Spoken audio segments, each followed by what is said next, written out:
Right, hello. Sam from the future here. With a little bit of a disclaimer. We had a couple technical issues when filming this episode.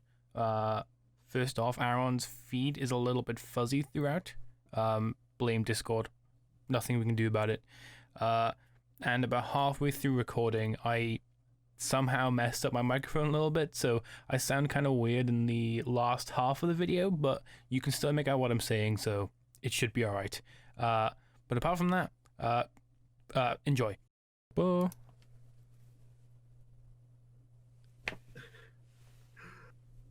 Wait, are you recording?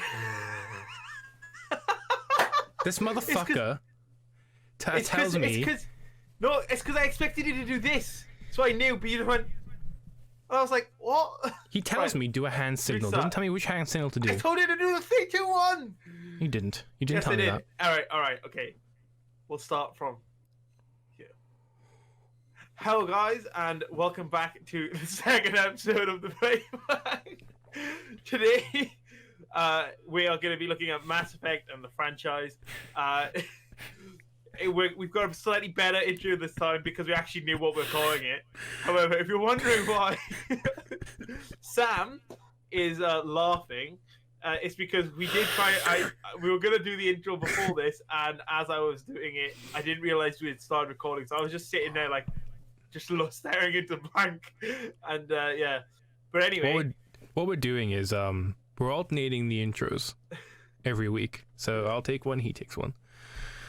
This is his first time doing it, and he fucked it up. We'll say that much. And I didn't actually fuck up the intro though. I fucked up the coming into the video. Jesus Christ! I'm keeping that in, by the way. That was hilarious. Anyway, yeah. I am LOR Eclipse, otherwise known as Eclipse, otherwise known as Aaron. This is Sinister Clicker, otherwise known as Sam. You can find us on the links above / to the side / below, wherever they're going to be today or this week.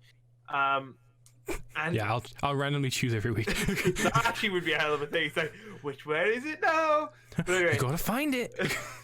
Anyway, unlike last time, we're not going to waffle for like 5 minutes about nothing. Let's move straight into it. So today we're looking at Mass Effect. So as I said last time, our idea of this series is to look at gaming franchises at their hearts and see what has made them so good. So we looked over Fallout last time. These are coming out fortnightly, that's why I said that. That's my bad. But yes, we're looking at Mass Effect today. So we're gonna obviously start from the beginning, start from the bottom, start from 2008 with Mass Effect 1. Is it Mass Effect was 2008 or is it Mass Effect 2 and I'm being real dumb? This is how much prep we put into these. We don't even look at release dates. Oh, it's 2007. 2007. 2008 was the DLC release. 2010 was Mass Effect 2, and then 2012. I thought Mass Effect 2 was 2009, but that's my bad. Yeah, and then that's my Mass bad. Effect 3 was 2012, which this guy didn't know. Oh, fuck off. I did know that. I just didn't remember it. Yeah, 26th of January 2010 was Mass Effect 2. I knew it. Anyway, we're going to start off with the story. So, here we are. It's a critically acclaimed franchise, especially for the story, I think, is like a generally well-known thing. So if you know anything about Mass Effect, you've probably heard it's got very well-written story, very well-written characters. And we decided a bit beforehand that this was our second best story in the franchise. We'll obviously get on to the number one story. But we're going to have a bit of a structure per game here because with Fallout, we kind of went which way and everywhere. So this one, we're actually going to go structure of each game and look at what changed, etc., instead of just randomly doing parts of it. So yeah, so we both agree it's the second best story for a numerous amount of reasons. Ultimately, Saren being the main antagonist, which was a weird one because he actually wasn't the main antagonist, and you only find that out, what is it, 2/3 of the way through the game when you find out about Sovereign and how Sovereign's actually controlling him. They did the thing where it's like you have like your rival antagonist and then you have the actual antagonist. Yeah. But and they did I feel very like well. This is the only game where they kind of did that in the series. No.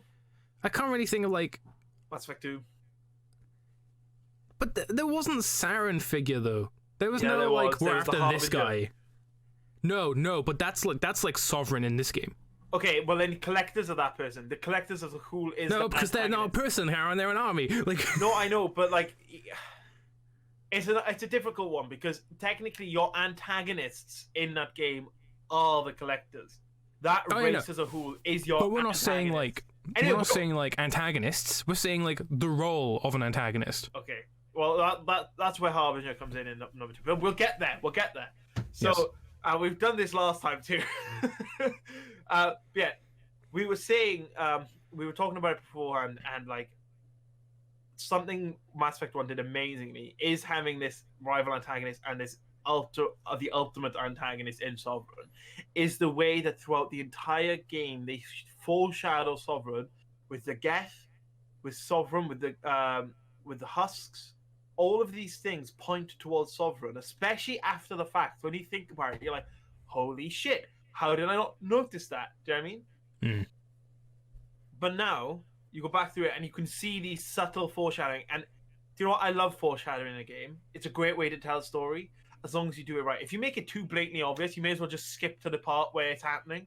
But in games where they drop these subtle hints here and there, just in one or two words that people say in their conversation and stuff, and that is something BioWare's always done amazing, I think. More so in the Mass Effect 1, more than any other in the Mass Effect series. But yeah, and I think to move on quickly with that whole antagonist thing, the Geth is the first enemy you encounter in this entire universe, in the entire Mass Effect universe, using the Geth and a rogue AI species is a great way to set up a sci-fi universe on this alien planet with all these different things, and it just sets the atmosphere and tone for the rest of the film. Film? It's film now. Yeah, different series now for the rest of the game, and I think it sets up that initial contact, that first mission, is probably the best way to set up that story. And The first I'm sure with you. the first like 2 to like 3 hours of this game feels like Star Trek to me. In a weird way. It feels like it's a very roundabout way, but I see it. It feels like Star Trek in the way of like, oh, we're on a ship. Oh no, something's happened. We have to go deal with it. But it's not like, it's like the thing where it's like you feel like it's going to be resolved by the end of that mission, but it isn't. And it actually isn't resolved at all because the entire game is about finding out what happens on Eden Prime, which happens on a planet, which you never really figure it out really until right at the end of the game, as far as I know. As far as I Even then, remember. you don't really figure it out then. You only figured it out when the Reapers come and kill you. Yeah, that's when you kind of put the pieces together. Yeah, but it's like something else this story does well is the tie-ins of the Prothean, and the way that they tie in this ancient lost race, and it effectively, right. The reason I think I love the story of Mass Effect 1, it's not my favorite storyline out of all the Mass Effects, and we'll get to that as I said, but like, I love the way that they did all of this groundwork that you see films and stuff try and do, and they just miss it. Mass Effect 1 is the perfect franchise starting game, in my personal opinion. The way it sets up the universe, it sets up the 50,000 year cycle. Why did they die off 50,000 years ago? Who knows? Do you know what I mean? All of these different things. And you're just like, and as soon as you play that, you just want to move on to more. But I think this allows us to. I think we should now move into the gameplay aspects because obviously that's the part we understand. And we hang on, Aaron, because we also need to cover the fact that in terms of the story and scope of this game, it hadn't really been done before. No, this is because when you think about this game, right? Mass Effect, you think choices, you think Paragon, you think Renegade, right? No other game had done a thing like this. You had Dragon Age Origins come out, I think, a year afterwards, or sometime afterwards, where it was kind of doing a lot of the same things. But Mass Effect 1, in terms of the console gaming space, we didn't have a game that was anything like this. No. Just in terms of pure how you can interact with the storyline. Well, and stats and the way that the RPG elements are set up, like all these things were very new for consoles. Like you see it like the year after with Fallout 3, and there was this explosion of doing these kinds of RPGs and stuff on console afterwards. But realistically, it didn't really start. Like you just didn't see. These were like expansive RPGs you expected to be on a PC, where you could manually select each stat, and it was really easy to maneuver because there used to be a lot of menus for these things. You know what I mean, and it didn't really suit a console. Well, it felt next gen. It actually felt next gen, just because of the scope of the game. Well, I think using that system of Paragon and Renegade is a good way to move into the gameplay mechanics of the game, actually. And I think we can start going to look at the good things of Mass Effect 1's things and the things they implemented, which are massive factors, which is a Paragon Renegade system, which is effectively a karma system, right? And it's like most basic level, it is a karma system. Therefore, but it was done well. It was done really well. Like, you didn't have to go all Paragon, you didn't have to go all Renegade. Generally speaking, you needed to go one or the other if you ever really wanted to use the intent there was for you to pick one and stick with it. Yeah. But I think like the one thing I love about this game, and to a certain extent, is the neutral options they give you. Like in almost every dialogue choice you have, you can choose a neutral option. So if you don't want to pick a Paragon or a Renegade choice, you can go with the neutral, which is something I think just having that there, even if you never use it, is pretty big for me.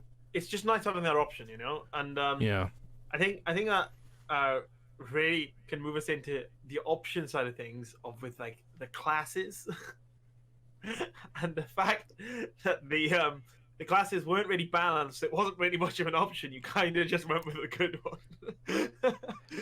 the classes in the game, they struggled in this one, I think, because I don't think combat is good in this game at all. I don't think it's good. I think we can definitely put a blanket statement on it and just put like combat in this game was by far the worst, even including Mass Effect Andromeda. This was the worst game for combat. If you wanted to play this like an action game, it was pretty much impossible. The cover system, the cover system.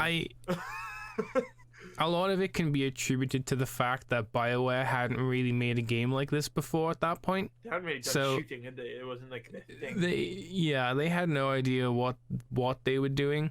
And you can tell. If you ever happen to play this game, just go Soldier. That's the easiest way to play the game by far. Just go Soldier. I was fortunate because I always did the whole Shepard's backstory is. Oh, we didn't even talk about that. You literally make a backstory to your character at the beginning. You pick your backstory, and like, it sets up how you play the rest of the game. Like, things change depending on which backstory you choose, and it's like, well, shit. Dialogue changes, decisions change, and it's like, well, I never. Do you know what I mean? And it's just great. But yeah, I was fortunate that I always went with the you were the war hero that got out of the whatever crisis, and because of that, I can't remember what the name is, but because of that, I always went, I have to be Soldier, and so through every single one of the games, I always went Soldier class. I never I've got to be honest, like we go on to talk about how the class systems are better in later games, but I never actually changed class. Whenever I played through this game, I always played the same. I don't know why. It's very much in the same sense as whenever I played Skyrim, I'd always try and go do something else, but I'd end up dual wielding bloody swords, slashing everyone. I don't know what it was. You've never played any other class in Mass Effect other than Soldier? Nope. I've never played another. I have played through the game. I played from Mass Effect 2 19 times. Never played anything other than Soldier. You're not qualified to talk about Mass Effect. Anyway. That's what I'm learning. No, because I can the class system side of it, I do understand it, and I do understand why other people used it. It just wasn't the way you missed out. I probably did, and I know that I am shocked. I will eventually play this game 30 times and go back and play it other ways. It's just at the minute I just cannot wait to get to 2. To talk about the best class in RPG history. Anyway, yeah. So the cover mechanics, the way you had to run into cover and stuff, it just was glitchy. Sometimes you'd run into cover and then you'd pop back out of cover and die. I think the idea was fine. The problem is the execution, because like you'll run into cover, right? And sometimes it'll work, and you'll be like, "Oh, okay, this works. This is fine." It works perfectly, yeah, and it works perfectly fine. But then there's moments like, "Okay, I can't get out of cover. Why isn't it working? Oh, there we go." But then when you're struggling to get out of cover when you have a reprieve, you then accidentally get out of cover when there's no reprieve and you die. or you get Yeah. into cover, you pop out of cover instantly and you die. And like things like this kept on happening, especially if you didn't play on normal or easy. Mm.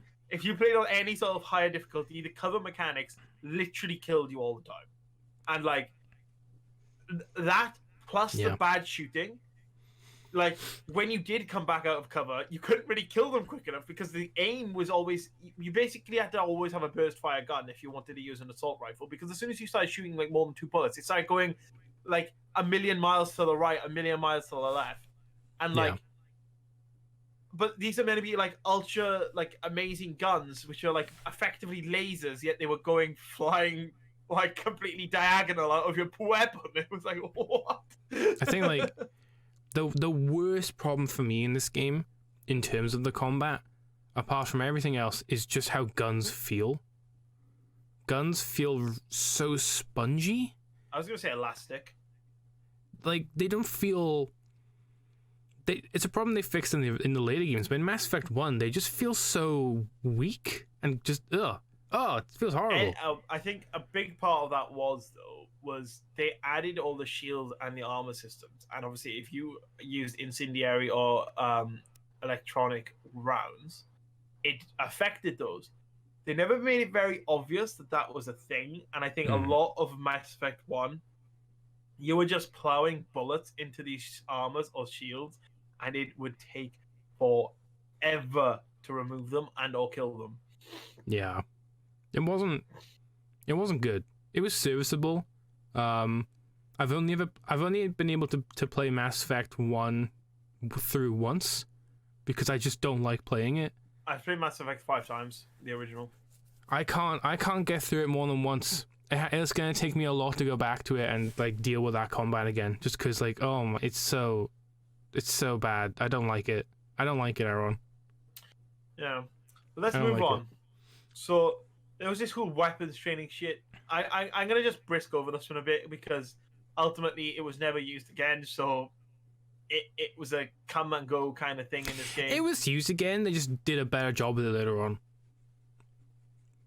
So what they did was, in this game, you could use any of the weapons, any of them, but depending on your class, you'd only be good with some of them. So if you didn't pay attention, or if someone didn't know how the weapons worked, they could be playing an adept, right, who happens to have an assault rifle on them, but they can't use the assault rifle because for some reason, Shepard, when he uses an assault rifle as an adept, can't aim for shit. So the bullets go everywhere apart from where you're aiming. That happens when you're a soldier, though, I'm not gonna lie. The assault rifles in that game just weren't good anyway. Fuck me, it was so bad. You basically used a sniper all the time. Yeah, or you just rush someone with a shotgun. Yeah, that was pretty much the two options. Anything that didn't involve aiming. Yeah.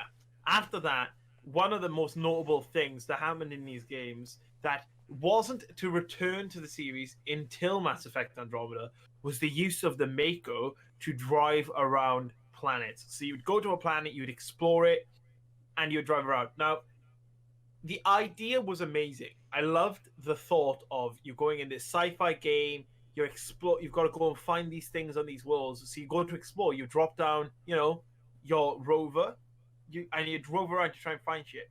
If they were doing it though, they went for this expansive variant, but there was, I'd say, a solid half an hour of each one of those maps was you just driving somewhere and there was nothing to see. It was just a barren wasteland. What's interesting, because the original idea of Mass Effect was just that. It was about exploration and going around to different planets. Like that Mako thing was the only thing that survived from that like concept. But when you actually play it in game, and those few moments where it's forced in those missions, my god, it's aggravating. It's really bad. The thing is, there was maybe 3 or 4 things per planet to see. That was it. Yeah. And then they would have this massive, like, 3x3 kilometer square that would take you forever to travel across. And it was kind of just pointless, really. And I think that's all I have to say. There was a very good idea, and it was a very good base behind it. I love the thought and I love the idea of that, like, exploration. But I think that is done much better in Mass Effect 2 and 3. Yeah. then, just as a quick miscellaneous issues with the game, or not even issues. There's one issue we have in the miscellaneous section for this game, which is traveling around the Citadel was laborious as shit. Yep. Walking Citadel's about 10 trash. kilometers, like you would walk 10 kilometers to get to a nightclub that you then can fast travel back from. It's like, well, what was the point of me doing that in the first place? My main thing is, like, I wouldn't be mad. I wouldn't be upset if it looked more interesting or had more things to do along the way. Yeah. But you just don't have any of that. So it is literally going from point A to point B. That is it. And it's just It just not took good. forever. It just took forever. It's not good. I think the taking forever part is what takes the longest there. It's like Yeah. what makes it so annoying. But I think there's not much else to say other than like they needed to make it more interesting, and like in that sense, it was like, you know. But I did like, and this is the thing. This is a game, an RPG that on console. We have to remember this was all like this came out on console and was a phenomenal game, and it came out. You had these expansive like ecosystems that ran well on console too. And the Citadel was no like take back from that. You have to remember, you would stand at the edge of the Citadel and you would look all the way down it. Do you know what I mean? Or all the way up it. And it was an amazing sight to behold. But after your first marvel at it, it started to become a bit repetitive and there was nothing new. Like in some games, when you go back to your hub, new things happen all the time. It didn't really happen in this game. I'm not sure if that was technological limitations, anything like that. Could well be. Do you know what I mean? Consoles back then, not great. But I think they felt it was just too big. Yeah, but I think they did that a lot with this game. They went a bit too grandiose, and didn't really scale it back after they thought about it. They needed to scale it back, but in doing that, they also needed to actually focus on the elements that were really good in the game, which I think they did in Mass Effect 2. Yeah. However, before we move on to Mass Effect 2, just got to talk about the soundtrack first off. The soundtrack for these games were amazing at setting the scene, and they always made you feel like you were in this futuristic time. Do you know what I mean? You always felt like you were seeing something new, and I think the soundtrack made that like sit with you a lot more. Yeah. There's not much to talk about it other than that, I'd say. I'm not sure if you have any your 2 pence on it. Mass Effect 1 is really, really, really, really good. On a first playthrough. Beyond that, I struggled to go back to it, especially when they released the graphic novel choice thingy for 2, which means you didn't have to play 1, and you can just make all the choices from 1 and just import them into 2 without playing the game. And that was a godsend to me. Because I love the story of Mass Effect 1. I just hate playing it.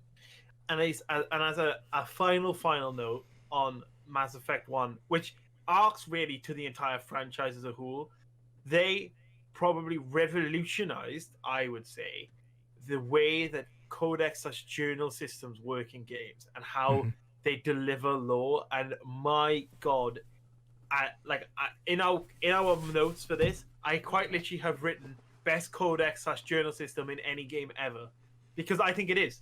Like, it gives you all the info you need. Half of it is voice, so you don't even need to bloody read it.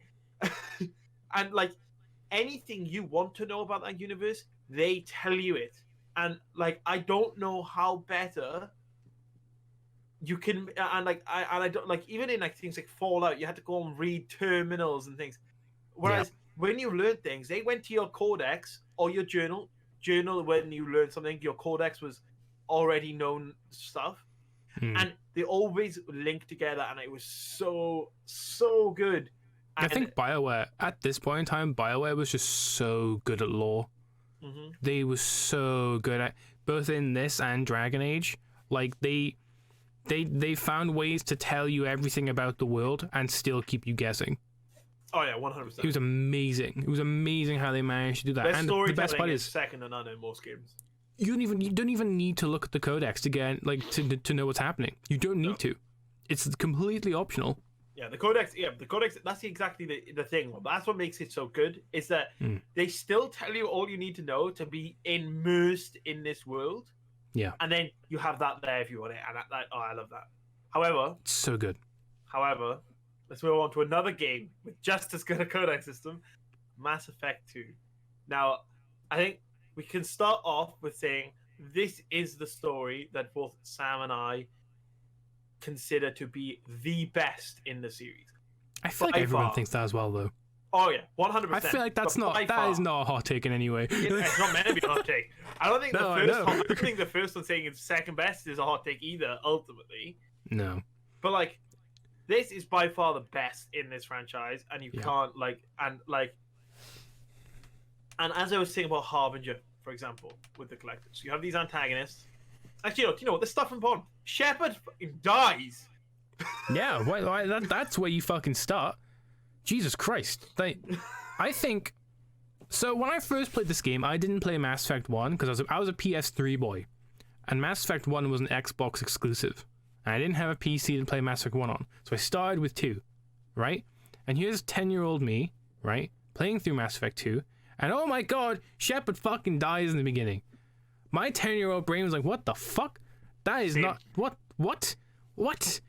Hello? Like, that's so fucking weird. Like, I remember I was at the Wembley NFL game, one of the first ones, right? It was the 49ers versus Denver Broncos, and for some reason they were selling Mass Effect 2 there. Right. Okay. That is where I got my copy of Mass Effect 2 at an NFL game. My uncle bought a jersey and for the Tennessee Titans, and they gave him a copy of Mass Effect 2 for £5. He knew I played Mass Effect 1, so he gave it to me. Yeah. Was this like when was that on release or like way after? Yeah, this was in 2010. I was in year 6. All right. So it was in 2010. Right. Fair enough. Yeah. Fair enough. Mental. I didn't even realize the game had come out when I got this. Yeah. Do you know what I mean? Like, that was how early on it was. But yeah, I remember sitting down, being like, "Oh yeah, I can't wait!" First mission, you're getting attacked by this crazy thing. I'm like, "Oh, cool!" We got all this, and then I die, and I'm like, "What? What? What? I was like, what? I did all this shit to set up my character, and now I'm dead. Like, what is this?" And then, I think it was it was just such a good way of just setting up the stakes and the rules of this universe, like. Death wasn't the end point, which is a great, cool thing to see in a franchise. Like, yeah, we always have, we're immortal, but no, he died. He just got brought back to life by the Lazarus Project of Cerberus.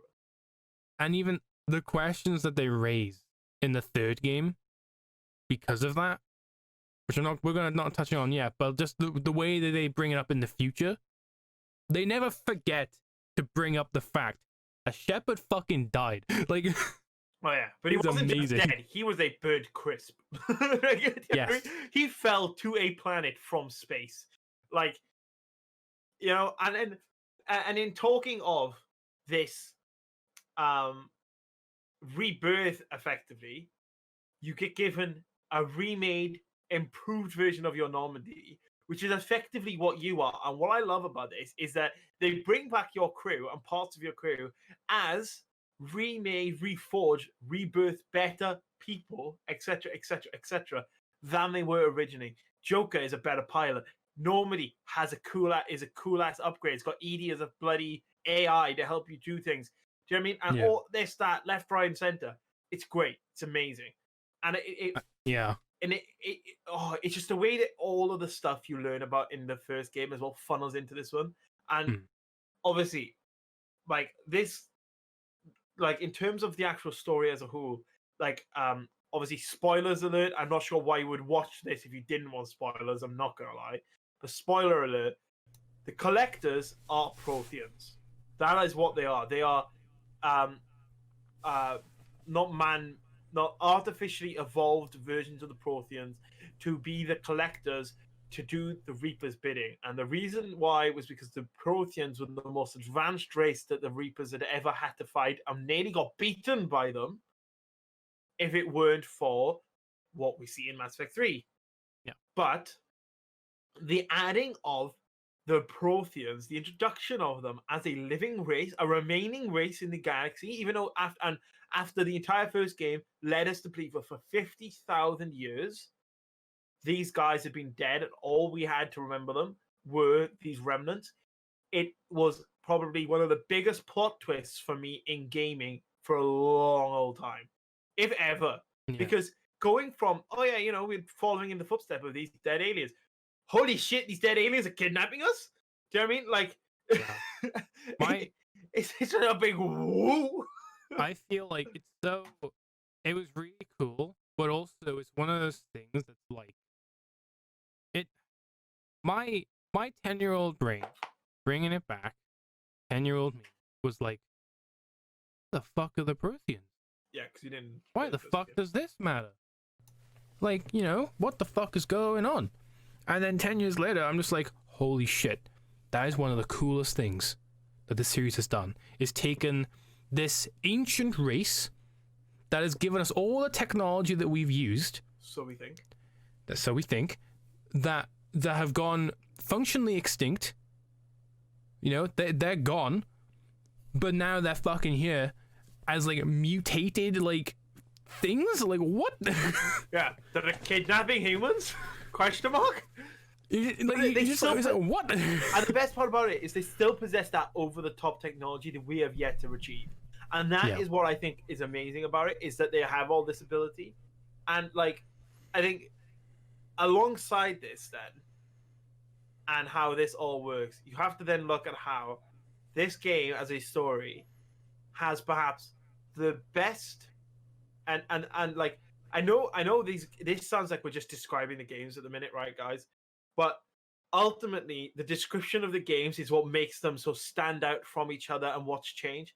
Like, Mass Effect 1 had a great story. Mass Effect 2, there's not much to change his story was, other than the best ending, in my personal opinion, in gaming, with the suicide mission. And the way that it is built, the way that it is done, the way that you have different ways of the ending, different people die, everyone dies, some people survive, no one survives. Like, it's like, and then there's the time elements that are involved in that. Do you know what I mean? Yeah. Like, your crew that gets kidnapped, if you don't go quick enough, they die. Do you know what I mean? Like, my thing as well is like, I remember being genuinely upset when not being able to save everyone, because it's like you have these squad mates and you've genuinely like bonded with them. Yeah, you've genuinely bonded with them throughout the entire game. Like, it was just really cool to be able to see all of those choices, all those relationships potentially come to an end, and if you just did one wrong move. Oh, yeah. It was so cool. It was like if you put like a biotic that wasn't quite strong enough to like fend off the fly things and things like that. Do you know what I mean? Like, if you didn't pick Samara or Jack, and you picked for Miranda, I was about to say Ashley, but Ashley's not. Ashley, yeah. But you pick Miranda. Miranda can't do it. Miranda's not quite powerful enough. She'll like get you there, but you'll collapse. Do you know what I mean? She'll die. And it's like, there's so many tiny. It's such a good. I think we could do, and put this in the comments below if you want this. We could do an entire episode on that mission alone. That, I think, by far the best part of that though is the fact that, like, you don't like a character, kill them. Don't do their loyalty mission. Yeah. Don't talk to them. Don't care about them, and they'll die. Like, but that's the thing, right? It's like, ultimately, if you want to save everyone, you have to do everything for everyone, and that is something I love, because ultimately, you shouldn't be able to save someone if you really did not give a shit about them. Do you know what I mean? I think that's perfectly well done. Yeah. And to go along with that, like, you have the time element, but you also have the upgrade elements. And like, this will come into the exploration. Sorry, something just like in front of me. This comes into the exploration, and we'll talk about it in the gameplay. But the actual upgrading your ship, and the way to upgrade it was to talk to your characters, to talk to Garrus, to get better weapons, and then talk to Morden to get better shields, better this, better that. And you have to do all this. Talk to Jacob to get better armor. Do you know what I mean? All these things you have to do if you want to keep people alive. Like if you don't get the Yeah. armor, Jack dies. Do you know what I mean? Straight up, she's dead before you even get to the mission. Do you know what I mean? And like, yeah, and oh, yeah, it's just I don't even and then It's that it's just well done. Yeah. It's just well done. Like I don't think you can make that mission better, can you? Really?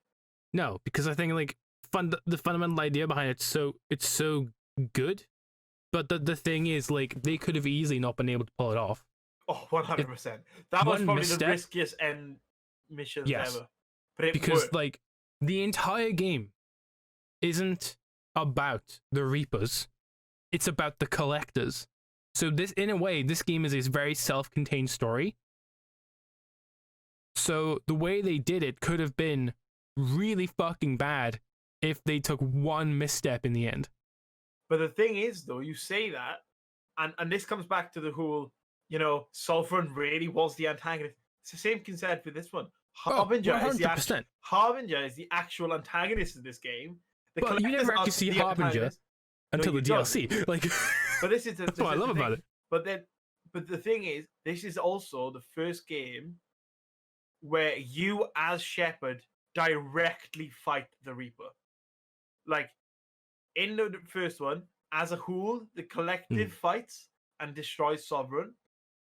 In this one, you fight the Human Reaper, which leads into the lore of that. Every time the Reapers come in and collect and like take out a civilization, they collect a new Reaper from the most dominant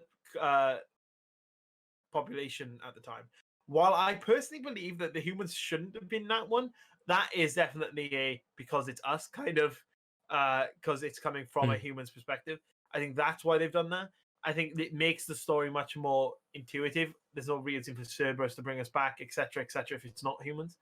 But yeah, so that's definitely something. And then the last thing story-wise, and this is actually something I think that is a massive change. And it's obviously something we can't see from Mass Effect 1 because we don't know it can happen, is with or without importing your character from the original game, your actions have an effect that sends aftershocks. Even just your rebirth as a dead Shepard brought back to life. Do you know what I mean? That in and of itself sends shockwaves through the universe, and the galaxy's talking about it everywhere. Shepard reappeared on the Citadel? ? In the news. Do you know what I mean? And like all these different things, and it remembers everything that happens in the next couple of games. And I think that is an amazing thing. That is an amazing thing. And I think that is that and the end mission are the two best things story-wise that this game did. 100. I feel like Mass Effect 2 still is kind of the pinnacle. I feel like in just these kind in a game genre like this, I don't think Mass Effect 2's been topped. I don't know if it will for a long time. It'll take something special to top. Like, it'll take something special to top Mass Effect. And even then, if anything does top it, I feel like it'll still stand on its own. Yeah. You know, I feel like Mass Effect 2 is always going to be, just for its story alone, a special game. Well, that's what I was going to say. Like, even if something does come along to top it, very few games are even in the same kind of universe as Mass Effect. Like, yeah, it's sci-fi, but it's a very specific kind of sci-fi. And I think most sci-fi games, even something like, actually, I can't even name something. That's the worst part. Like, I can't actually name it. But I think we need to move on from the story and actually look at the gameplay and how this series bettered itself from the previous. This game bettered itself and set itself apart from not only a story perspective, but I also think a gameplay perspective, because they definitely did some tweaks in Mass Effect 3 that I dislike. In this one, they actually added a cover system. Oh my god, imagine. It instantly made the game and the gameplay a million times better. When I wanted to be in cover, I was in cover. When I didn't want to be in cover, I wasn't in cover. It was that They made simple. an actual game. They made a functioning game.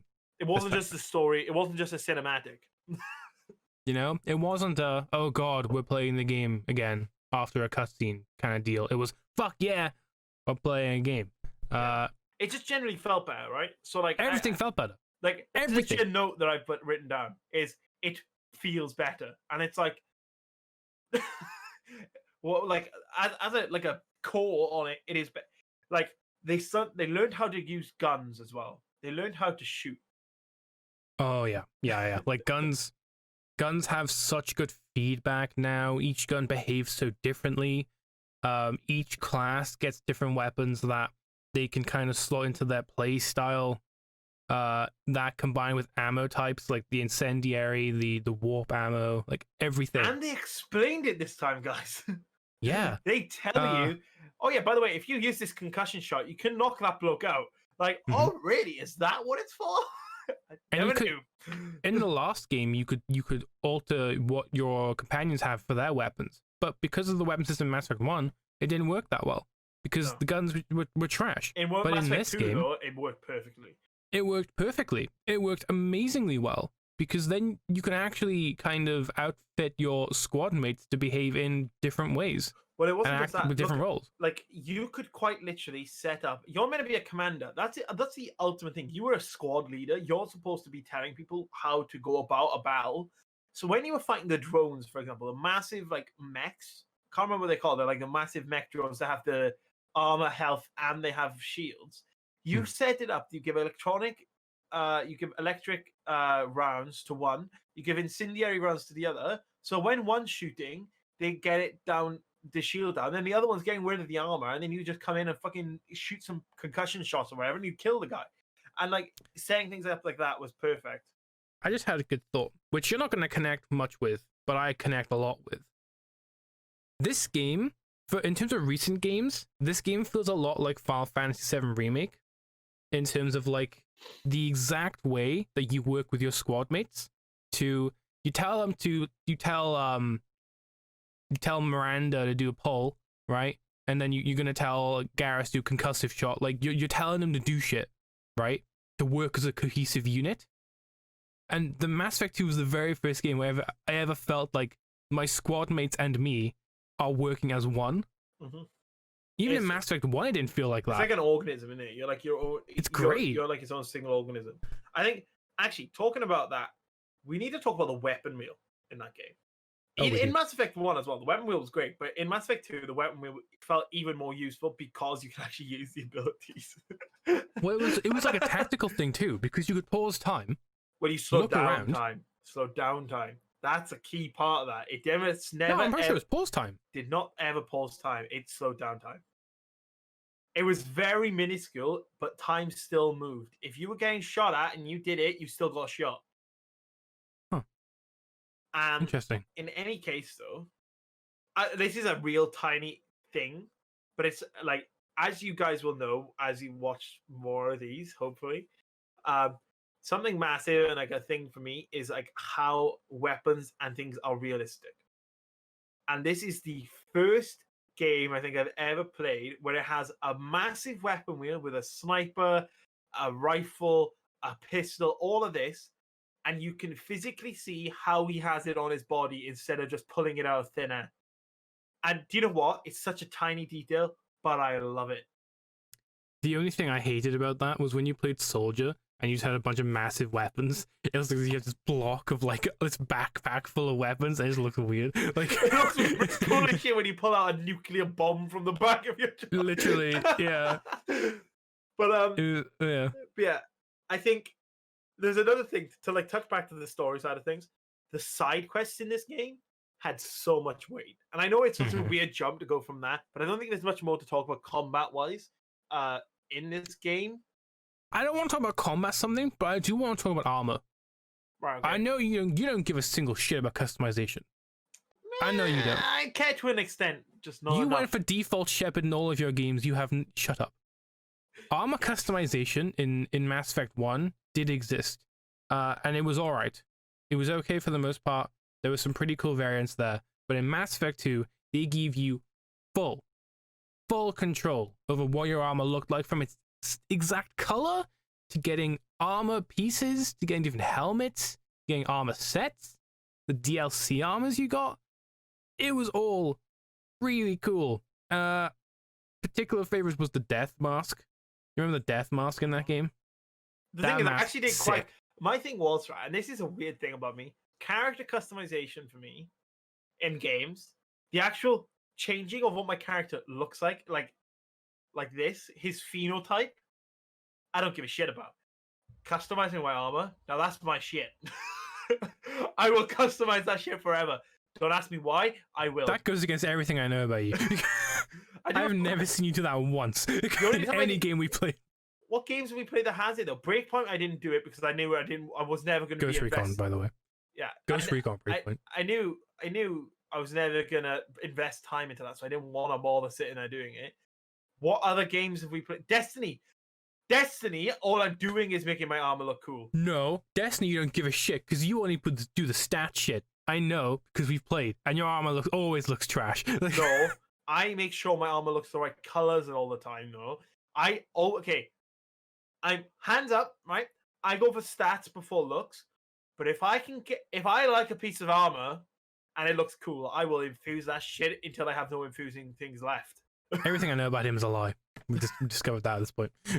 Anyway, exploration. So I talked about this in Mass Effect 1. Exploration changed in this game drastically. You no longer landed on planets. You know, actually, start off, the way you travel the galaxy, different. Now, he didn't realize this. He did not realize this when we first started sitting down to write some notes on it. The way you travel the galaxy of Mass Effect 1 is that you click on a system, you go to in the system, and then you choose which star within the system you want to go to. Perfectly fine. Good way to do it. Mass Effect 2 comes in, you click the system, you spawn in the system. Then, if you want to go to other places, you actually have to fly to them. Now, I like the extra step there because I think it feels more you're controlling it kind of thing. You're actually going, yeah, let's fly to this place. And then the adding of fuel stations and ways to get probes and stuff. And then the exploration of planets and how you probe around. And then you go to an area. If it is there, if you get an anomaly detected, you actually go and land on the planet and go to an area that has something about it. It's not just a piece of shit wasteland. And honestly, best exploration change they ever did. The map in 1 feels more like a realistic, like, plotting a destination thing. And I think that's what Mass Effect 1 tried to do, was like mix a lot of like realistic, grounded elements to the game. You know? But Mass Effect 2 becomes much more gamey, where they just add a lot more mechanics that are a lot more interesting, a lot more fun, you know? The thing is, though, I think if you look at the way Mass Effect relays work, they send you to a location within a system where there's another Mass Effect relay. It should never have sent you to a random star inside like Mass 1 without a Mass Effect relay. And I think what they've done is actually made it more realistic because as a captain, you would go to where the Mass Effect relay is. Yeah? What are you looking at me like that for? Because but in Mass Effect 1, it wasn't like just going from relay to relay and you just magically popped in the thing. It's literally the same, but you just don't move the ship. It's identical. You just don't move the ship in 1. No, because in 1, this is how in 1, right? You went to a system, you clicked on it, and then you Mass Effect jumped to a system within that. Yeah, but I remember plotting it out. Yeah, no, the plotting is definitely correct. That's not changed. I'm on about within systems now. I don't give a shit about the actual galaxy as a whole at this point. Move on. Anyway, yeah. Man's clearly not got the big brain plays for this one. I have no idea what the fuck you're talking about. Back at it again. Mass Effect, another phenomenal soundtrack. It's definite, especially on that suicide mission. And who's it by? No idea. That's what I want to know. Because that soundtrack is fucking amazing. While he finds that out, I'm going to move on to the last thing for this game. The DLC was great. It was so well written. It tied into the story really well. So if you went back and played it again, oh, it was so good. Jack Wall. The Shadow Broker mission as well with Liara Sony, where you help him become that. And it actually ties you back into Liara. Love that. Great game. Great game. Best tip in that DLC is if you romance someone else when you romance Liara in the first game. She's like, "What you been doing?" I didn't know that. I never got with Liara in the first game. But It's amazing. yeah, I think that is now time to move on to the final game within the original trilogy. The best one. And this was Mass Effect 3. And I do like this game. I love this game too. I just know any of the best though. So if you know anything about Mass Effect, anything at all, you know that ME3 had an ending that was I let them. yeah. No one really liked it. It wasn't that great. People seem to forget the rest of the game was actually pretty good though. The rest of the game was great. But this is the rest of the thing. game was pretty good. Let's start off with saying I kind of forgive BioWare for their ending because they had so much to live up to. There was no topping that suicide mission, and they blew their load too early. Do you know what I mean? Like, yeah. If that suicide mission was the end of 3, it would have been the perfect conclusion of a franchise ever. It would have been the best. My thing. So the suicide mission set up a really false expectation because Mass Effect 2 suicide mission is all dependent on the choices made within that game. So people thought that 3 would be the same, but the choices would be series wide. So people were thinking like, oh, the suicide mission is just going to be a test for how it's going to work in 3. But all of our choices will be taken into account. That didn't happen. And to an extent they did though, and that's the thing. To an extent they did, but it didn't tie into the ending. Our entire universe and how it all worked did do that. But I looked at our notes to see what the next thing we were going to talk about is. And literally, it's everything was good other than the ending. And honestly, that's what we just talked about. So move on to the next thing. Choices were meaningful in this game. More so than I think maybe even 2. Because there were quite literally options to choose between entire races living. Do you know what I mean? You had that kind of choice, and it was massive. And it was that and like... Renegade Shepard in this game was the hardest Renegade to go with. Oh, yeah. By far. By far. Like... Paragon Shepard in this game, Paragon, you're saving people. Renegade Shepard is straight up killing old squad mates, left and right. He's, like, trying to forge his alliances, probably fucking them all up along the way. Like, he's ruining everything, like, pretty much. Yeah, it's... And even then, it's... Renegade is hard in that game, if you care about the characters. But that's the thing, you make such good bonds between Mass Effect 1 and 2 with all these characters, and then you kind of just give them the middle finger and go, fuck you, buddy. But it's amazing too, because if you were Renegade Shepard and you got to ME3, at that point, you'd probably be fucking sick of this shit. Like, Renegade Shepard would be fucking done. Like, he's not fucking around anymore. True, because ultimately, a massive story arc that goes across all the trilogy is no one ever believes Shepard about the Reapers. Yeah. However much he says it to everyone about it, no one ever believes him. They don't do anything to set up. They don't do anything. And then they attack. And they're like, oh shit, Shepard, save us. And it's like, what? Yeah. Like, Paragon Shepard's obviously like, well, I guess I gotta help. And then Renegade Shepard's like, fuck this shit, bro. I just don't want to die. Paragon in Mass Effect 3 is Shepard trying to do his best in a shit situation. Renegade Shepard is that shit situation. Oh, yeah. He's fucking you up if you're in his way. Like, holy shit. No. It's amazing.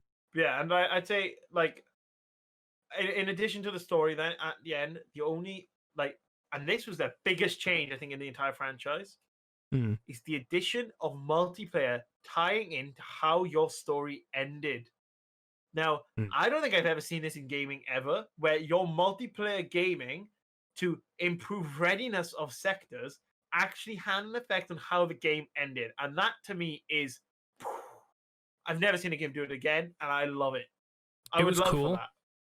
But the problem is that in that, there wasn't really an effect because of the way the endings worked. Yeah.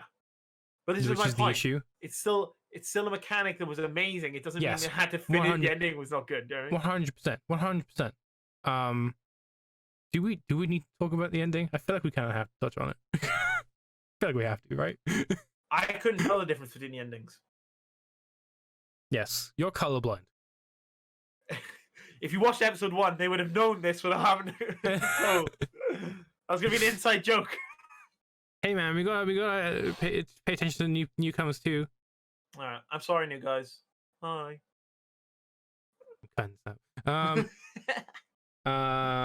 The endings in Mass Effect 3. So I remember this vividly. I was waiting for this game to come out. So I Same. played Mass Effect 2 when it on release, right? Mass Effect 2 is coming out. Think about either a week before or a week after, the endings got either leaked or released super early. And I was just seeing everywhere of the 3 colors. Everywhere. And I didn't want to get spoiled, but all I was hearing was red, green, blue. I had no idea. I had no idea what it meant. RGB.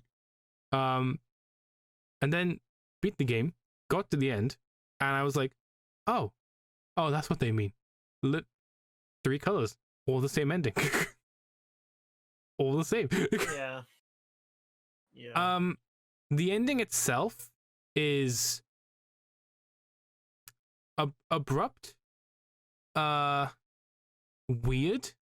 So this is my hot take on it, right? Is that on your first playthrough, the ending's actually not that bad. It's actually not that bad. The issue with it is that Mass Effect was a game in 1 and 2 that was designed to come back and play it again with variants to how you've played it, and then the ending matched. It was never a completely different ending. It just had different changes to the ending, like certain characters dying in the suicide mission, having the council survive in Mass Effect 1, etc., etc. That didn't happen in this game. No matter what choices you made, ultimately it was just red, green, and blue. And that was what pissed people off. But I think the actual ending originally was fine. It was perfectly fine. It is worth mentioning that the free extended cut DLC was actually pretty good in fleshing some of the things out with it. They just added an actual epilogue to explain what was going on. You could ask the ghosty star child thingies that questions that you might need to answer, and even added an extra ending where if you shoot the star kid, he's like, "Fuck you." You just get the really bad ending where everyone dies. Yeah, and like I think that's pretty much it to sum up the story for this game. I will say the end. Just one last thing. I fucking love how if you don't have enough readiness rating and you pick destroy, kills everyone. I love that. But that's what I mean. The readiness rating from playing multiplayer had an actual effect on. It's very minimalistic, but it did have an effect on the story, and that's why I think it's so good. But my main issue with that system is that if you can circumvent that by just doing the side quests, and then you never have to worry about multiplayer. True. This is my issue with it. However, let's go on to gameplay. So, this title within Mass Effect was the first one that started making this massive shift towards being more of an action game than an RPG. And I think you see that with the story elements, but the fighting was great.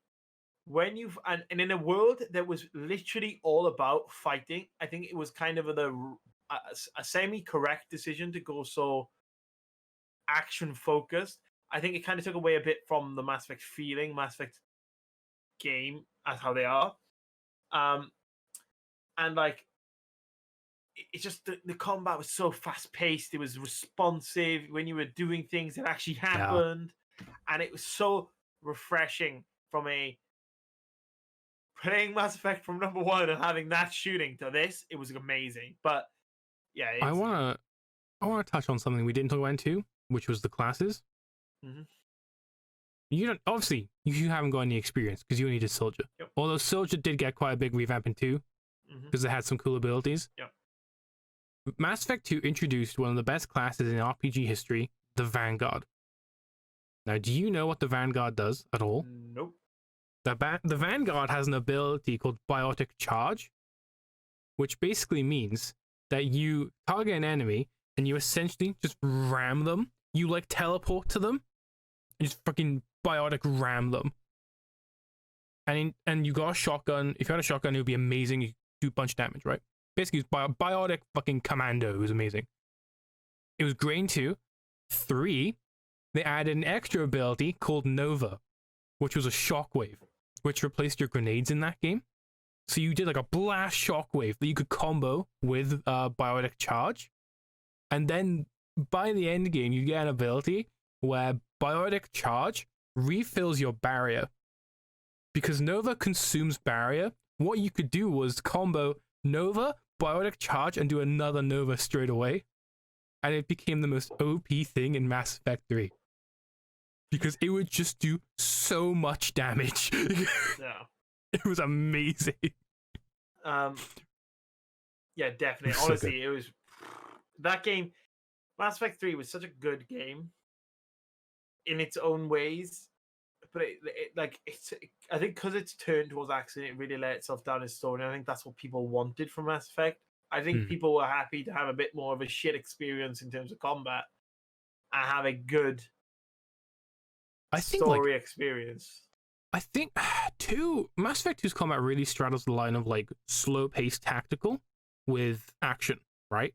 ME3 decides to go more in the line of fast-paced Uncharted style action of like shit's going off, shit's popping off, whoa, explosions.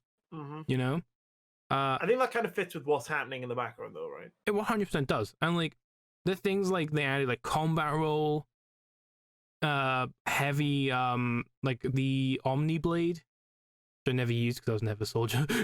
I used the Omni Blade, loved it. Stabbing people in the back with a massive thing that comes out of your arm.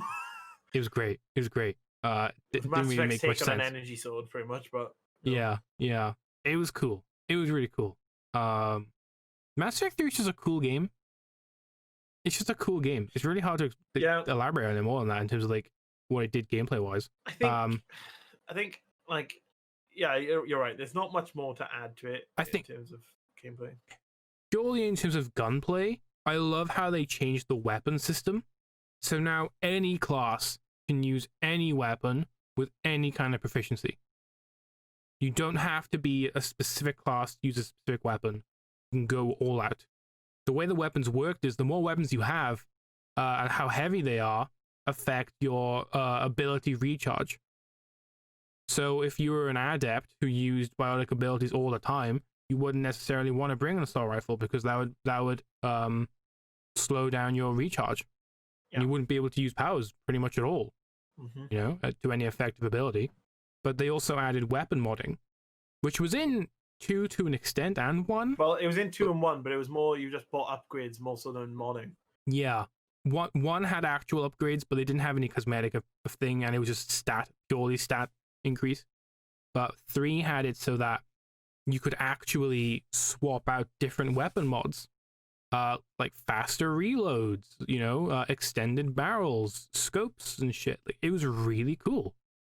As well as the fact that they brought over almost every weapon from 2, had a couple of new weapons from 1 in the DLC, and brought a bunch of new weapons over for 3, and it was really cool. Just the entire weapon system. But it worked in a progression sense, right? So like you had all the old stuff, but new stuff came out, and I think it did really well. But to move on, because we have another game that we need to talk about. There was a few miscellaneous things in this game. The way the Reapers were represented on the galaxy map and how they were, like, as you saw them on Earth and they landed, the way that they landed and they attacked, you effectively had them doing that on the galaxy map to entire star systems. And I loved the way it looked. It looked really good. And, like, there's not much more to talk about it other than it was a really nice addition to the game that didn't necessarily have to happen. They could have just put a red X or something, you know what I mean? But the fact that they added the Reaper, like, thing, it made it really work really well, in my opinion. And when you were exploring, when you went into a Reaper system, a Reaper started fucking chasing you when you were flying around. And if you took too long, you took damage while you were flying, you died. That was the end of the game. Loved that. It was great. It's a great addition to the game. Such a small thing, but it was great. I think alongside that then, though, is that the fact that the news stories and everything that came out whenever you went to the Citadel, etc., kept up to date with your explorations, your readiness, your finding of things, building the crucible, all of this stuff. Mm. It kept up with it perfectly, and I love that. I love the way that the world is constantly. I said it in Mass Effect 2. The way the world constantly reacts to you was great. However, before we move on, there was something I forgot to mention in our notes, and it's the way that the story of this game ties itself back straight to the beginning of 1. Mm. By when you're introduced to the Citadel, when you're introduced to all these different things, you find out in 3 from the weird little baby ghost child thing that the Citadel, the mass relays, all of these things were created by the Reapers and not by the Protheans as you once thought. Yeah. And that is just like when you see the Protheans back to life, that is. I think it really added to the helplessness feeling, because like the Reapers are like this like otherworldly force that just kills everything, and they were like they just did a really good job with like the whole cosmic horror angle, because there's nothing like the Reapers in Mass Effect anywhere, and they knew that. They knew that the Reapers were fucking terrifying, and they worked with it, you know. And like, It was not even just that so though. good. Not even just that. Like the Citadel was a bloody mass relay. Mhm. Like, and it just shows to the intelligence of this race and how they've built it, is that this race got to a point where they're like, right, fuck every other organic, we're gonna kill them. Do you know what I mean? So like, right, okay, what we're gonna do is every 50,000 years we're gonna come back and we're gonna murder a bunch of peeps. I think it was if you had space exploration, that was when they killed you. I think that was like the like, you know, what needed. If you were a spacefaring civilization, you died. Also, it was supposed to. And the And I think way it they was did it because was that they left in like inhabited systems. They left mass effect relays and put them there to make them use them and be like, oh, okay. In doing so, you look at things like the Citadel. They've left this thing in space. Like, oh, look at this place. It's a great place to make a galactic council. What do you think? What do you think? Yeah? Is it just me? it's the hub of the galaxy. Yeah. The center of everything. And boom, it's actually their mass relay, and that's how they take over it, by taking out the leadership. It is the most brilliant plan if you ever want to take people out, by quite literally using the thing that you've given that gives them the biggest advantage in improving themselves within the universe, is also the way that you instantly take them out with a snap of the finger. And it's amazing. It's great. I love it. And when you really think about it, the shape of the Citadel, the way it closes, it's pretty much a fucking Reaper. So it's, how do you not notice? I mean, how do you not notice that? Yeah. I love it. The cinematic thing where you see the Citadel close the first time. You just like, wait a minute. Yeah. Love that. There's 3 things I want to touch on before we move on to the next game. 1, they butchered dialogue in this game. So they got rid of the neutral option. It is only Paragon or Renegade, which butchers any kind of roleplay, because it makes no fucking sense for a character who has been Renegade the entire game suddenly to do a Paragon response, and vice versa. It was really disappointing just to have that option be gone. And it made the weapon wheel the conversation wheel looked weird too, because it still had that middle section, even though it was never used. Yeah. Apart from like very specific instances where like you had to make a choice. Yeah. But it was just like you're just waiting. You're waiting for that neutral option sometimes, you know. And I was just like, why? Yeah. As well as the fact that as the games progressed in Mass Effect 1, you controlled everything Shepard said. He didn't say almost a single line that you didn't decide. In 2, a little bit less. In 3, the majority of what Shepard says, you have no control over. The vast majority of what he says in that game. Yeah. Yeah. Which is such a bad roleplay decision for a role-playing game. Yeah. And but this is what I mean. It went more towards the action and it took away from the storytelling and exactly the RPG aspects. which is the most disappointing part of ME3, was the fact that role playing was butchered for the most part, you know. But the one thing I loved about it was, apart from that, was the characterization of Shepard in the game. Mm-hmm. So in 1 and 2, you're in his shoes, but in 3, he gets nightmares, you know, about what's happening. Like you see moments where he's like genuinely afraid and shit like that. Parts where he's vulnerable. I don't get that though, right? I think that works really well for like Paragon characters because they're the more like, oh, what I have about the Renegade Shepard though could not give a shit. I think he does though, because they're the same character, but the issue is like how they bring out that quality. So Renegade Shepard still gives a fuck, but he's not going to let anything stand in his way. And if anything, I feel like that strengthens Renegade characters, because it's like, on the surface, he's this fucking asshole dude, doesn't give a shit. He's gonna fucking beat the shit out of you. But when he's alone and vulnerable, he's still thinking about this shit. Like, you know what I mean? Yeah, I guess. However, using that more actiony, reduced storyline thing, let's move into the best game, Mass Effect Andromeda. Yeah. So this is the final game within the franchise, probably ever, because of how horrendous this game was.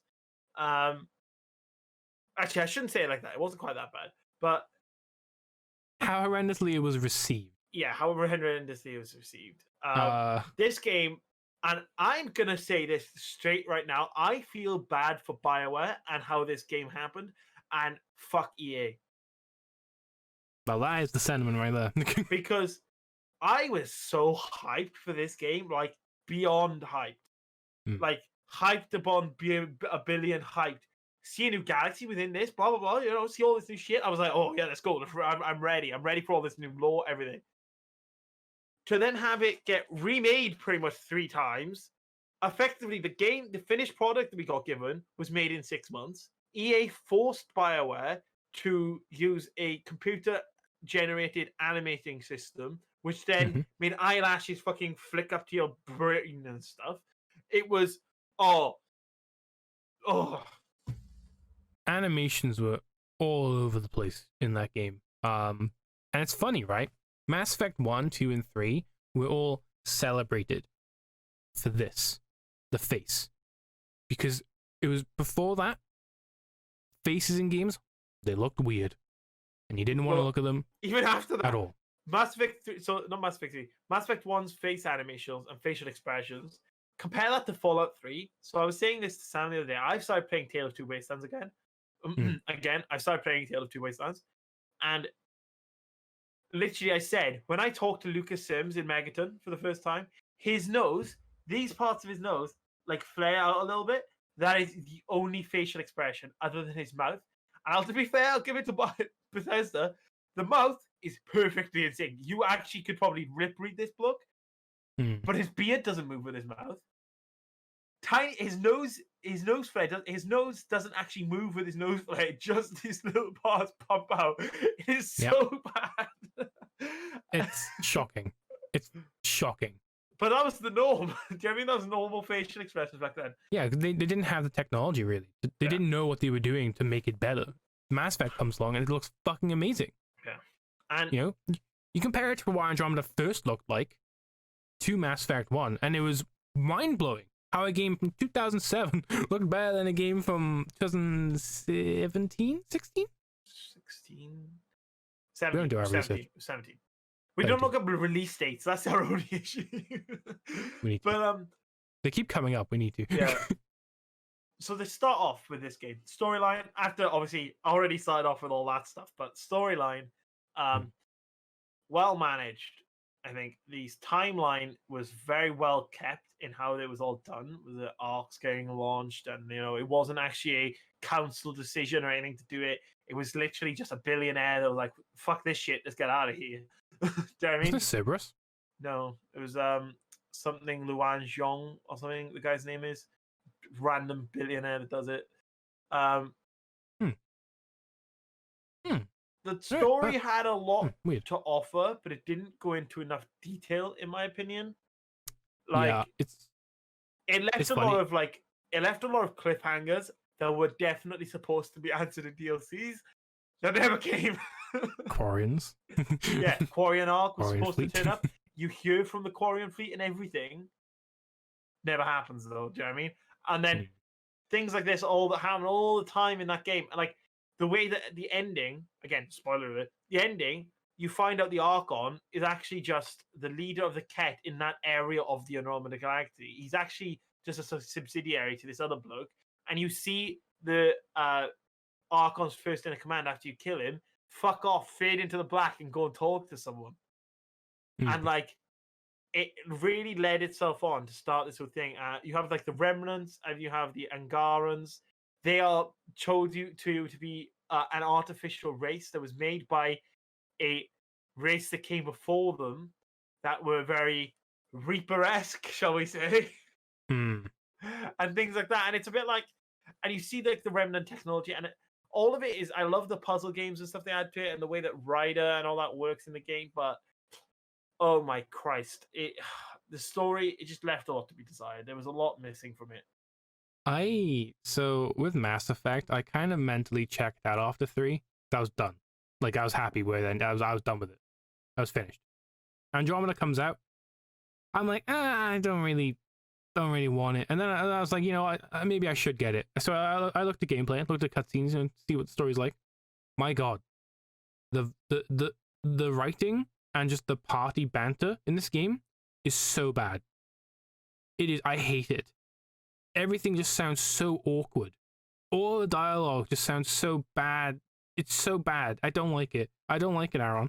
I also don't like the new dialogue system where they went away from like the whole Paragon Renegade thing and they went to this. I don't even know what it was. I forgot. It was so lackluster. I forgot what it's called. But like, it was like a tone system. Yeah. Where, so like, they you had chose like, I'm annoyed. I'm sad. It was like logical, emotional, and something else. I think. Yeah. Something. And it was but the problem with that system was you couldn't roleplay a certain character because sometimes an option wouldn't be there. So you couldn't be a professional throughout the entire game because you wouldn't get that option sometimes. You know. I feel like that kind of adds to a character though, in a sense, because you're not always going to be professional. There are definitely going to be situations. But what if your character is? What if your character wants to be though? But like the fact that you can't choose that and you're forced to not be able to choose that is the issue. Yeah, I guess. You know, like especially like the problem is this system wouldn't be an issue if they just did Paragon and Renegade again. Would anyone give a shit? No. In fact, we'd be ecstatic because Paragon and Renegade works perfectly fine. Yeah. And I think to add to the story, I was just thinking about it. Like this game, I think actually does a lot of what Mass Effect 1 does in terms of story, which is it's setting up a universe again. And I am 100% certain that the entire idea of this game was to actually set up another trilogy-esque thing where it all builds up into 100%. something. Yeah. Because so much is left out, and it's like hinted at. You'll find out next time. You'll find out, and that's exactly what Mass Effect 1 did. You never found out about Eden Prime. You never found out what the Reapers really were. You never found out about this. You can see the same similarities with the Remnant and the Angarans. You never really found out where they came from. Do you know what I mean? You never found out what, you find out the Ket is an amalgamation of all these species that get made into Ket, and you're like, oh, what about all these other? Where did the other species in this? And where did the Ket evolve from? None of these things get answered because I don't think they were supposed to be answered. And you don't have the Codex / journal system to even give you some fleshing out because you're the one that's meant to be making that journal system. Do you know what I mean? And yeah. And I think the story's left lacking because we don't see more. I think if Mass Effect did the same one, if the Mass Effect 1 did the same thing, we'd be saying the same about that game. Yeah, it had better story, it had more depth, but it was in a universe we already knew. This is a different, and I don't know. It's a weird one. However, I truly don't think that Mass Effect needed to continue after 3. If they were going to do another Mass Effect-esque thing, they needed to completely start from scratch without trying to use anything that they did before. And that's not what they try to do here. I think that's the issue. The beauty of Mass Effect 1, 2, 3 is that even if you don't like it, that is a self-contained storyline. Those 3 games. Anything that comes after it, you do not have to engage with. Because those 3 games stand alone. You know? Yeah, 100%. And that's the beauty of the series. That's also why I don't think they can or should continue it. Yeah. They tried, but we'll see if they do anything else with it in terms of story. Now, let's go to gameplay. Yes. First off, classes. There was a perfect class setup you could have. There was no reason to change from. I cannot for the life of me remember what it is, because it has been probably about 2 years since I played this game. Well, let's talk about the fact that they got rid of classes in terms of the traditional sense. Oh yeah, that the you series could, has done. and then I was going to say, and then alongside that, you can literally change classes whenever you wanted to change classes. And I was like, You could be any character whenever you wanted. it wasn't an RPG anymore, and that is where I think that lost a lot of fans as well. I think if there was still the RPG elements, you still kept a lot of people, even though the game was a bit on the shitty side. Do you know what I mean? The running animations, everything. Yeah, like, however, this does what Mass Effect 3 did, in my opinion, and it went full action. But this went even further. This kind of just went, fuck being an RPG. Let's make this an action game. And that is what it did. By far has the best gunplay in the franchise. I felt it was most comfortable and more enjoyable to shoot in this game. And just things like that. Alongside it is, like, when you were shooting, the scenery you had to shoot in. Do you know what I mean? Like, you looked at the worlds. Oh my god! Even the first world, it's just so beautiful. While the game itself just didn't lend itself to being in depth, you wanted to learn about. And I think what happened was they didn't have enough story, but then they created worlds that you wanted to learn more about, and it shot themselves in the foot with it. And alongside that, they reintroduced vehicular expeditions and exploration. Much better done than Mass Effect 1. Still needed work, because it still had a bit of barrenness to it, where it was just a bit like, ugh, I'm just driving down a road. Do you know what I mean? Show me some stuff. Like, I can drive down a road, I can go over a mountain here, and it had the same effect. Do you know what I mean? Like, I think my issue with that is, like, because you're exploring new planets, that's kind of what that has to be. Like, I know, but these were already living on planets. People were already living on these planets. Do you know what I mean? It wasn't as if you were completely exploring a brand new planet. At that point, I'd be fine. I'd go, oh, what's around this corner? Do you know what I mean? But when you already have a map telling you this is where this is, why isn't there more stuff in between? That's my issue with it. Yeah. But I think there's not much more to talk about with Andromeda, because I don't want to just, like, shit on it like every other thing has done. I played it for 6 hours and dropped it. I have no real intention of going back to it. Maybe I will some point after this. I don't know. But my thing is, like, Andromeda is a tragedy of a game made by BioWare's B team, who I don't think could handle a Mass Effect game. I don't really think any team could handle a Mass Effect game post 3. Not just that, they had 6 months to do it. I think they were trying brand new things, especially with the class system, which is actually kind of reminiscent of kind of like a Deus Ex kind of system, where instead of choosing who you are at the start, you carve that out throughout the game, which I can see. Don't think it works with Mass Effect because the choices in Mass Effect are designed to be so important, you know, consequences and all that. My thing with Andromeda is that it feels like there aren't any consequences at all. Yeah, like, but that's what I mean. It really pulls away from the RPG elements. And, like, as I said in our notes, like, I feel like EA fucked this game more so than BioWare fucked this game. Like, I think EA kept on, like, doing this and that and telling, and then, like, writers and stuff started leaving, so they had to restart the scripts, and they had to do this, and then they had to do that again, and then they had to rebuild the entire game again. They had basically a finished product, then they had to scrap it and restart. And then they had basically the BioWare B team had 6 months to take all this random shit that had been laying around to make a game, and it was like, right, okay, do you know what I mean? And like, I don't know, I think it's a very good place to end. Like, the Mass Effect Andromeda conversation is there because the development of that game was just fun. I don't like to expect anything good from it. Was a bit. It was just kind of. It was just not going to happen. Do you know what I mean? You know, like.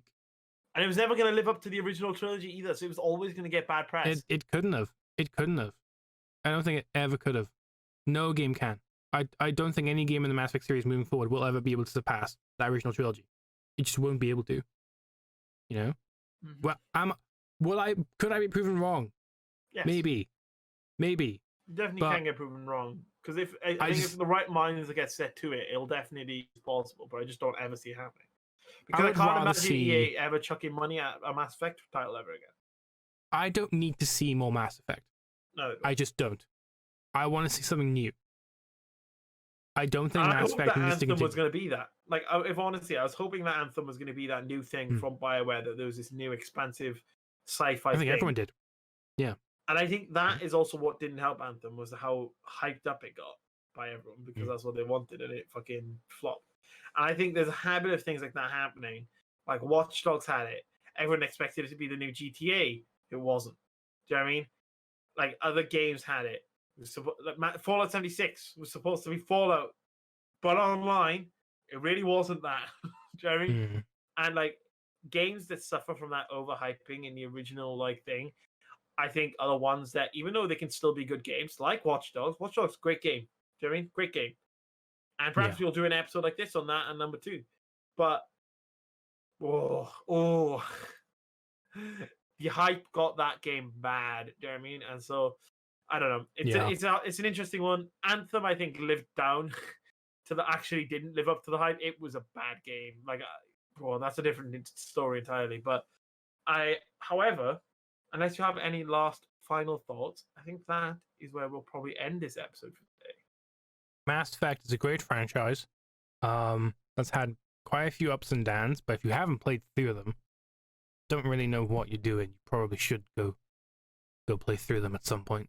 Pretty soon. If you've ever played an RPG post 2012 and you've gone, I like this is good. Most of the stuff from those games were developed by Mass Effect. A lot of RPG elements you find in games these days have a base somewhere in Mass Effect. So if you want to go and learn how you got to that stage and want to play a phenomenal series, forget about Andromeda, but we had to talk about it because we're looking at franchises as a whole. Ultimately, looking at the original trilogy, you're missing out if you've never played them. And honestly, they're classics. They're classics. They will forever be in gaming history. And they are legendary titles. Yeah. And so ultimately, good. I think that is a perfect place to end this episode. Thank you all for watching. Give a like, comment, and subscribe, etc. down below. If you liked what you saw and maybe want to give us something you want us to do instead. Like, we have a list of things we were going to do, but you never know. You might come up with a great idea instead. Tell us. We're happy to do it. Go to our links, Twitter, Twitch. Down in the description. Down in the description. We both stream quite regularly. Well, I do. He does every now and then. And you can come and find us whenever. So I hope you guys enjoyed today, and I hope to see you guys again soon. See ya. Bye-bye.